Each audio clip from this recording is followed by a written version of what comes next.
You're watching Carlton Television with a View.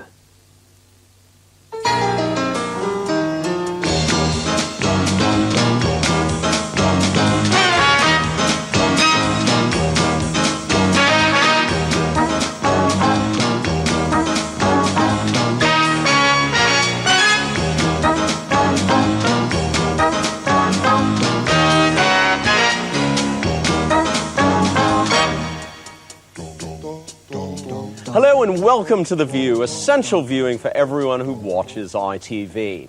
In the next half hour, we'll hear from the former nun who doesn't approve of Body and Soul and the ambulance driver who can't stand drips in TV drama.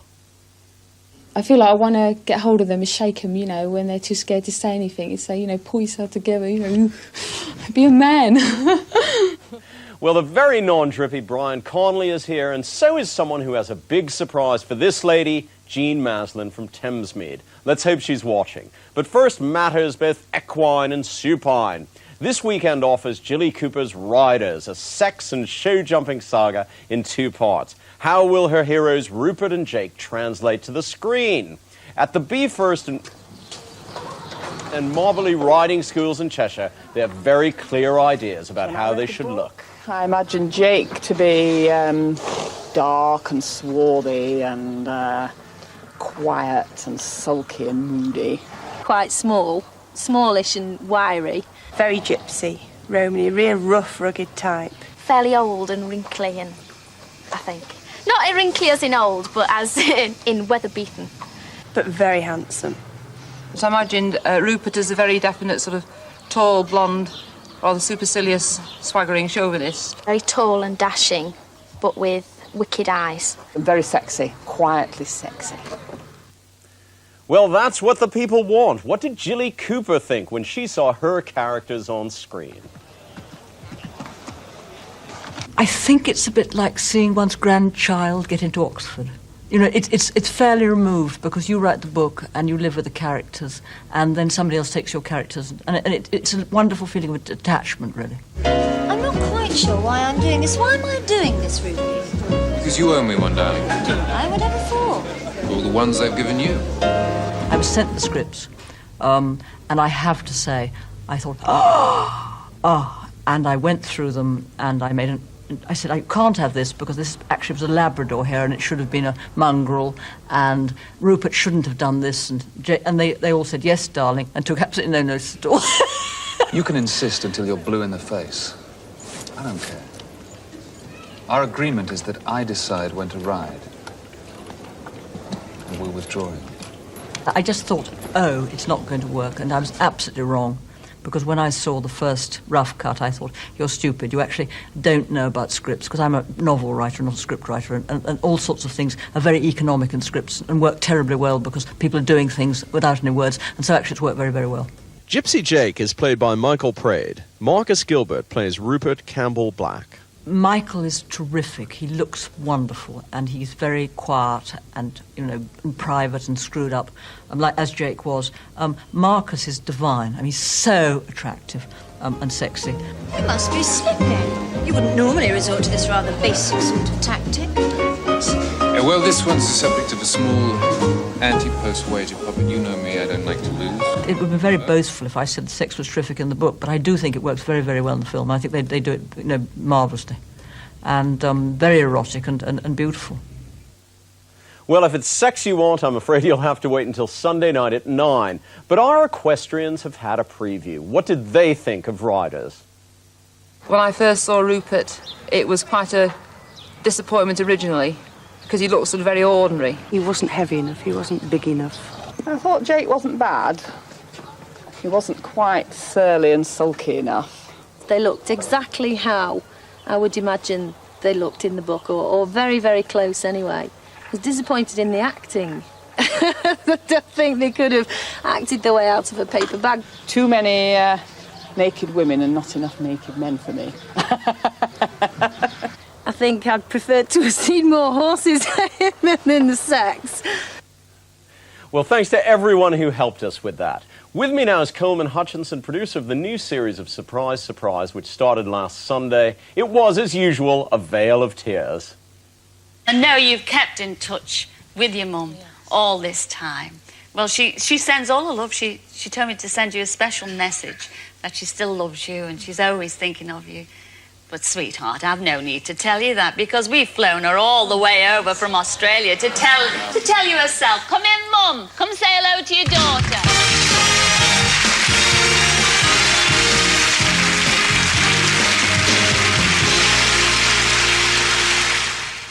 Well, Coleman, as usual, another real weepy. And this is what, the 10th series, I think? The 10th series, yes.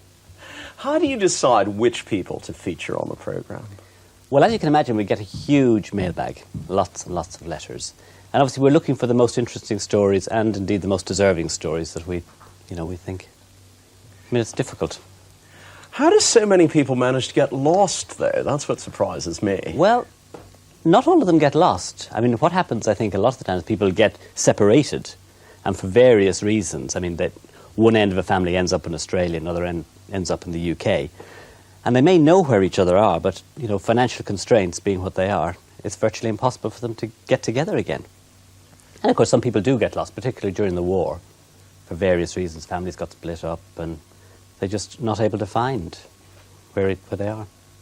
It sometimes seems to me that we know what the outcome of the setup is going to be. They are going to be reunited.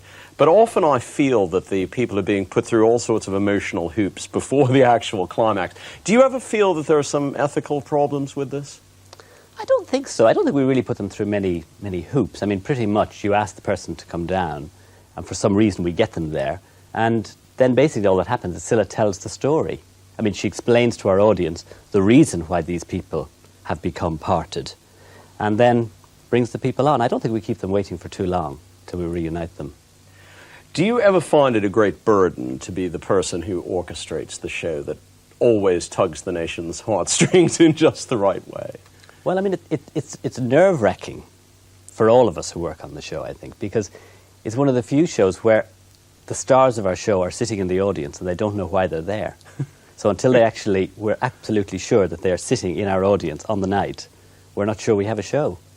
And indeed, until Scylla says, come down and join me, we're never sure exactly what the reaction is going to be. So it is quite nerve-wracking in that sense. But have there been instances when the people either turn out not to want to be reunited, or the reuniting has led to sort of horrible ramifications? In my experience, it hasn't happened, because I think we do our research very thoroughly. I mean, we have a big team of researchers. So we make sure from the nearest and dearest of the person who's going to be surprised that they are sure that this is really, really what they want. And we obviously know from the person who's coming on that they want to meet. So we are very careful, and if we have any doubts at all that maybe they wouldn't like to be reunited, then we wouldn't go ahead with it. Well, I have a heartfelt plea from one of our viewers, Jean Maslin from Thamesmead, and like a lot of people, she absolutely loves Scylla, absolutely loves Surprise, Surprise. Is there anything you can do for her? Well, she's welcome to come along and see one of the shows being recorded. We'd love her to be my guest. That would be great, actually. Well, we shall get in touch with her and tell her that. And how much longer do you think it can go on for? Is this going to go on forever, as it were, after 10 years? Well, I mean, the show hasn't lost any of its appeal up to now, I don't think. I think it's, Sunday shows seem to go down very well.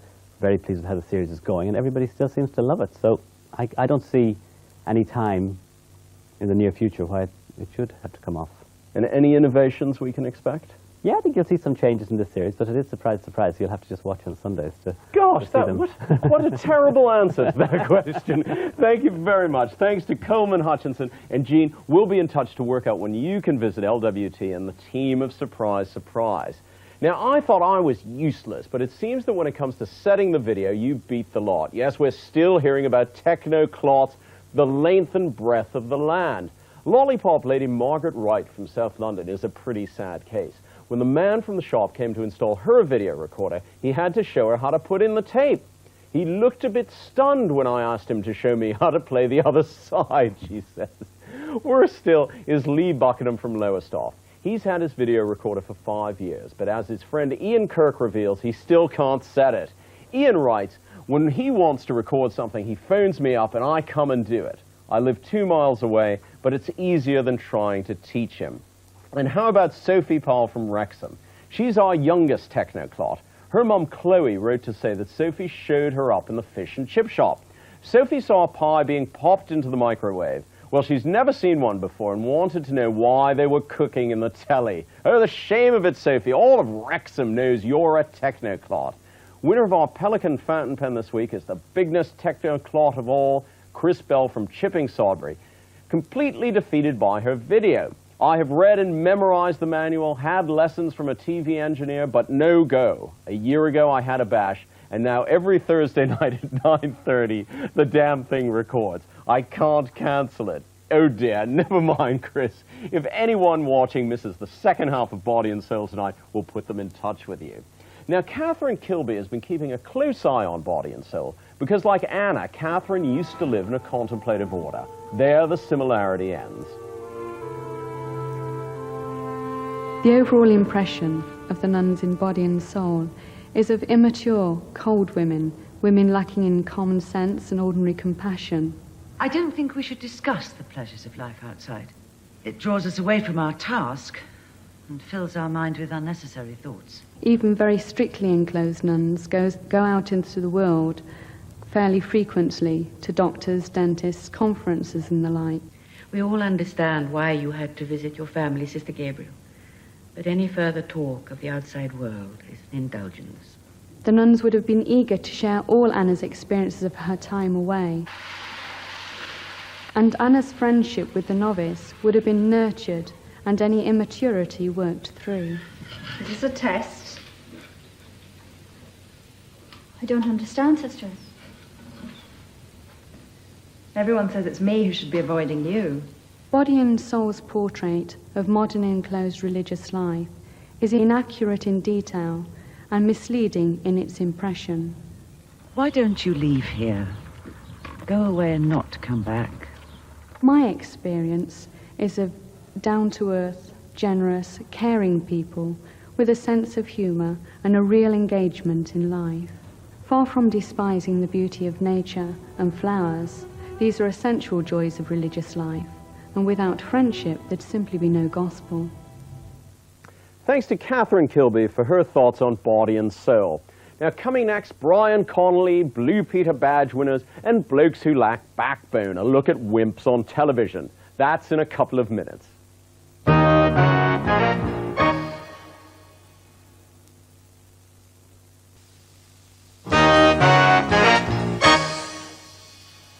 Welcome back. In a couple of minutes, the wimps and the boy wonder. We hear from women who want men on television to be muscle-bound, mean and macho.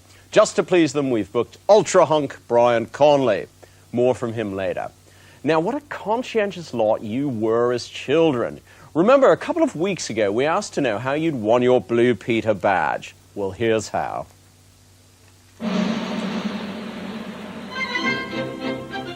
Ian Beach from Market Drayton has worn his badge with pride for 20 years. Christine Wildman won hers 30 years ago when she wrote to Val and John about her stamp collection. David Watkins was a gold badge winner. David's kids now refuse to believe their dad was a hero, and he can prove nothing because the badge is long gone. Karen Lewis once had 2 Blue Peter badges. She showed them off at school and had them stolen. Chris Emmett wears his badge to work and is the envy of all his computer programming colleagues. Valerie Broadwick from Liverpool became a badge winner when she suggested a way to exterminate Doctor Who's Daleks. Shrink them and stamp on them, she said. Well, I do think 2 Blue Peter badges is a bit excessive. Thanks to Leslie Judd for her help with that. And sorry, we didn't have room for everybody's photo. Now, Margaret Morse from Holywell never won a Blue Peter badge, alas, but at least she wins our Polaroid camera this week. 30 years ago, she watched Val make a doll's bed from a wooden tomato box.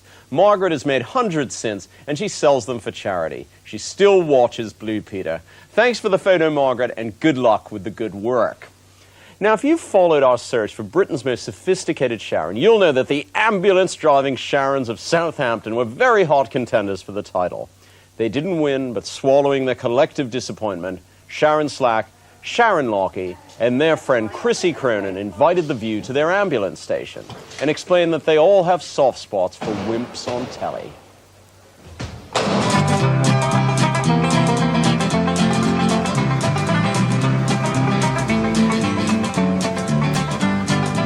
I think you've got to have wimps on television because it makes the other characters look more macho. And I think people can see their own vulnerability in wimps. They can relate to them at certain times. They're always bullied and they seem so lonely that people want to sort of, you know, pick them up and cuddle them to a certain extent. Too much on my own before. What, never married? No lovers? Not really. Magic moments, plenty of those, but no one actually living in. Well, I couldn't really, not with me mum always been there. I feel like I want to get hold of them and shake them, you know, when they're too scared to say anything and say, you know, pull yourself together, you know, be a man. I think your typical wimp is somebody who is thin, perhaps going bald, with glasses, and timid. Curly, where's my surprise? Well, it's upstairs. Up how many stairs? How do you mean? Is it upstairs on the next floor, or is it upstairs in that attic?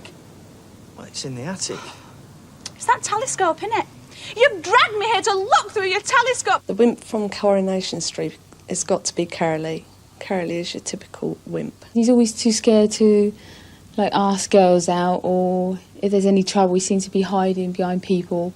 Well, what is the point of looking at the soul of the universe if you've got no one to share it with? Malcolm, from watching, he's really stood up for himself a little bit. He's got what he wanted in the end. He's got his girl. Malcolm's really sort of come forward to a certain extent, maybe giving hope to some other wimps, I think. With this ring I thee wed, and all my worldly debts coming good by the end of it. I like wimps, but I wouldn't like to be romantically involved with a wimp. I think I'd be too embarrassed, because I like big strapping men anyway, you know, because I'm married to a 6'6" chap. I prefer wimps to remain on television, not in my house. Tell you what, Sharon, I'm absolutely worn out. I knew you lived in all them patients today. Glad I'm not married to a wimp, are you? That just reminds me, I must do something. Hello, 239 to base, it's Sharon here. Could you just get a message to my husband? It's just to tell him I'll be 10 minutes late home. And could you tell him to put the dinner on and do the hoovering, and also put the net curtains up in the back bedroom, and tell him to make sure he don't burn the dinner. Over and out, thank you.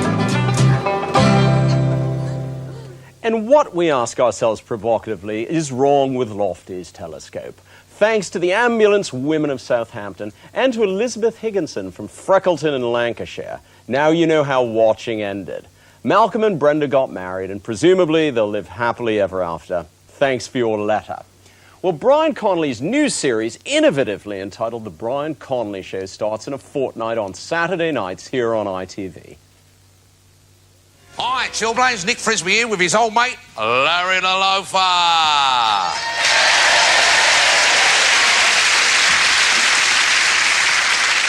And Larry's feeling a bit under the weather tonight, Chillblains, because he's just come back from the dentist. Isn't that right, Larry? What does this remind you of? How do you describe... It is very funny.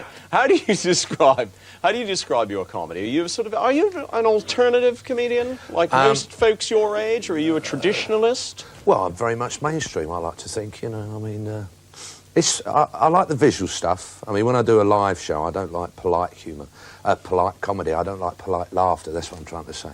I like to see them with their hankies out. I like to get them really crying with laughter. So, I don't know how to describe it, really. I suppose I hate it when people say, oh, yeah, zany comedian, Brian Connolly. I mean, I don't think I'm zany. I mean, they didn't say that when I was Me and My Girl, you know. He's very good, but he's a zany gentleman, you know. I mean, I do all sorts of things, you know. Do you find it difficult to work without an audience? Yes, I think it is. You know, I've done sort of stuff before when it's pre-recorded and that, but... it's... You get a script and you have a look at it and you go, oh, that's funny, that's funny. But I think if we could all work out what was really funny, we'd all be multi-millionaires, you know. You never know what they're going to laugh at on the night, you know. You have a rough idea, but there's laughs coming out from all sorts of places, you know. We had all the gladiators on the show one week, And there was just a silly little bit I was going to challenge him with to the tug of war, and we had the powder, you know, sort of like, you know, and I was doing all this with the powder, and then I got this bag which the powder was in for grip, you know what I'm talking about? And I started going like, and I'm totally, there's this ball of, you know, smoke, you couldn't see me, suddenly I walk. This brought the place down and lasted a couple of minutes on the night. You could never have planned that if you'd had a pre-recorded, you know, without an audience there, you know. What do you think of the current state of British comedy? Who do you admire amongst your fellow comics? I like pretty much everybody. I don't like anyone that sort of pushes their own political views or anything like that. I think comedy's all about escapism and having a good laugh. There's so much doom and gloom now on the telly that, you know, I like to think that my type of show, you know, is just... Well, there's a song I sing at the end called Enjoy Yourself, which pretty much sums it up. I think we have to, you know, you're a long time dead, so you've got to get out there and enjoy yourself. What was the question? which current comedians? Thank you for reminding me. Which current comics do you admire? I like anyone that makes me laugh. Which are the current? Oh God, I don't know. Well, there's me, and then there's me, and there's me. You know. And you're your own major influence. I am indeed. Yes, I make myself laugh all the time, except when I'm at home. You know, because I am meant to be very funny, but I can be at home watching the telly and not laugh at all, because and I think to myself, God, I'm meant to be funny. I better make myself laugh, and I don't. You know. You do come from a showbiz family, though, don't you? I mean, everyone in the Connolly family. Yeah. My father, he used to do a tap dancing act. You know, he only had one leg though. You know, he used to go down well. And he used to dance the knee up Mother Brown. No, I don't come. My dad's a black cabbie, and my brother. But he used to work as a grip, didn't he? Yes, he used to work. Yes, at the BBC for about 20 years. Yes, but now he's gone back to black cabbie. My brother works as a runner at London Weekend. My sister works in wardrobe at the BBC. And so we've got our own little OB outside broadcast unit, haven't we, really? You know, with my mum doing the catering, you know, we could do our own, so... And you're about to take over more of show business because you've just started a recording career, and we're about to see the world-exclusive preview of the video for your new single, which is Pink Cadillac. Yes, go out and buy it. I love you for your pink Cadillac, crushed velvet seats, riding in the back, oozing down the street, waving to the girls, feeling out of sight, spending all my money on a Saturday night. Honey, I just wanna watch you do that in the back of your pink Cadillac. I tell you now, way back in the Bible, temptation always came along. There's always somebody tempting somebody into doing something they know is wrong. Brian Connolly's rousing rendition of a song made famous by Natalie Cole. Now, thanks to everyone who phoned after watching the Cook Report update on Tuesday night. The phones rang at 9 o'clock just after the programme ended, with complaints that it was shown too early. Hilary Grant told us all the violence of the whole series was shown in half an hour, completely out of context. The shots from Bosnia were gory and terribly upsetting. It shouldn't have been put out before the 9 o'clock watershed. Hazel Selby agrees. We didn't hear the warning before the programme, and were watching with our 12-year-old son. The Bosnian scenes were so graphic and traumatic, we turned off. We spoke to Bob Southgate at Central Television. He told us we did put out a warning and the scenes did show the aftermath of violence, not the violence itself. It was not our intention to cause distress, but the subjects were too serious. We did not feel they should be sanitized. And now this is goodbye. We very much hope to see you again in the autumn. Thanks to all of those who've watched. Bye-bye.